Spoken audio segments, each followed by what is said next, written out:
Hi all, welcome to another installment of What I Read Plus Reviews. So last week I read 4 books and I'm going to tell you what I liked, what I didn't like, and I want to know how do you feel about these books. If you've read them, if you're intrigued, let me know in the comments. The first book I read was, or finished really, these are books that I finished last week, is One to Watch. And I picked this up ebook form from my local library. I think I was scrolling through what's new, what's exciting, what people are recommending. And I put it on hold and I got it. And I have to say, I'm really happy that I read it. There is no real, she has sex, but it's not really explicit. It's kind of fade to blackish. So if you're looking for smut, not for you. But the premise of this book is there is a plus-sized fashion blogger, and drunk one night she rants about how this season's episode of essentially The Bachelor doesn't celebrate diversity of body types and people and blah, blah, blah, blah, blah, blah, blah. And then she gets picked to be the next Bachelorette. It's not called that in the book. It doesn't matter what it's called. I think of it as The Bachelorette, even though that's not what it's called.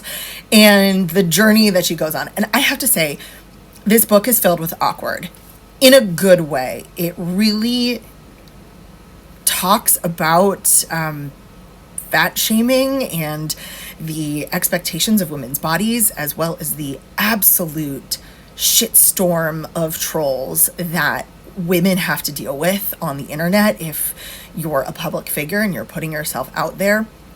And it doesn't shy away from the absolute hate that this person gets. And they shouldn't. It shouldn't.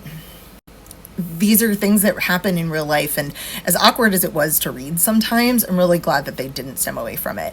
The style of the book is told both through narrative and prose, and also blog posts, text chains, things of that nature. So I kind of liked it and reminded me of the Boy Who series by Meg Cabot, which one of my faves in terms of style, and one of the first books that I read that really took non-traditional ways of storytelling.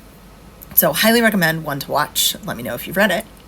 The next book was Always Be My Duchess. This was a reread final proof of the book, which I'm sure you noticed if you looked at my Instagram, if you looked at social media, was the blog post this week. So just a final reread, getting my ducks in a line for that.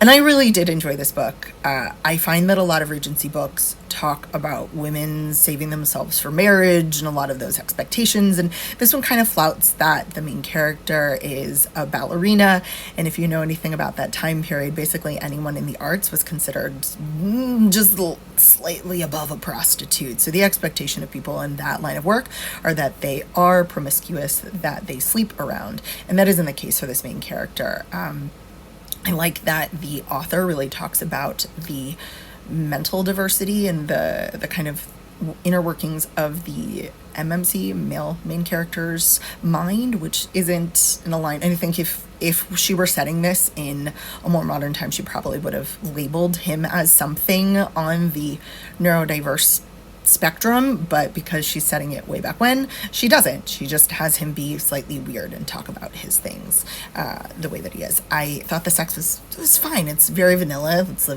virginity losing story. It's 2 people fall in love. It's not particularly surprising, but there is a lot of consent. There's a lot of agency in their intimacy, and I think that is, especially because it's not in wedlock. It's a fake fiance situation, but it's not wedlock. Doesn't count, y'all. So we really appreciated that. And then we got into dark December. So yeah, December, I'm gonna just bust through all of these, as many as I can really, of these dark romances. And I think what I've decided to do is read the first book in a bunch of series and see how I feel, and maybe I'll read the second, I don't know. But the first book that I read was Haunting Adeline, and I get it. Great writer, really well done storytelling. It's very compelling. The detail is lovely. I get why people like this. Y'all, all right, real talk, Haunting Adeline people. Do you like this book because you in your own brain want to engage in CNC, consensual non-consent, and just like don't know how to do it. And so you read a book like this where it is absolutely not consensual, but like she gets off on it, so it's like, okay, it's not okay. It's not okay if there's not consent. They talk about it in the book. They talk about it. It's not okay. It doesn't fucking matter. Okay, reining it in. But do you look at a thing like this, like Haunting Adeline, as a role play that you want to experience, or something you could show to a partner and be like, this, I want consensual non-consent. I want to say no and mean yes. But you have to have a safe word. Like in real life, you have to have a safe word. If you want consensual non-consent, there has to be an opportunity for you to say no and stop and have someone actually do that for you. Whew, yeah, my soapbox. That's a really big soapbox for me. Consent and the ability to say no and have it taken seriously. And that doesn't exist in this book. So I don't care if he fucking gets her off. I don't give a shit about that. Sorry, profanity. It's necessary, in my opinion. So I got through the book. It's a long one. Oh man. Okay, I'm back. Last book that I read last week was Hooked.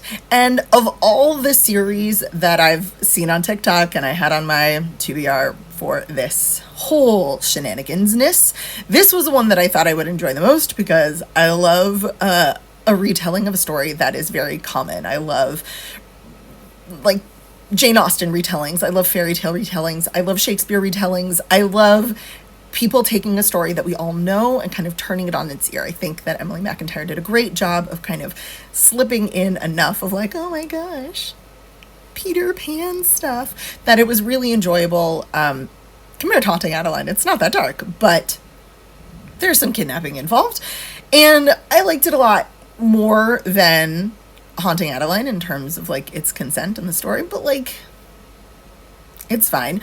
Girl, here's my one thing though. Like, Wendy, do not engage in breath play with a brand new partner if you have no idea that they know how to do breath play. Like, that's just dangerous. That's so dangerous. That could have gone so wrong.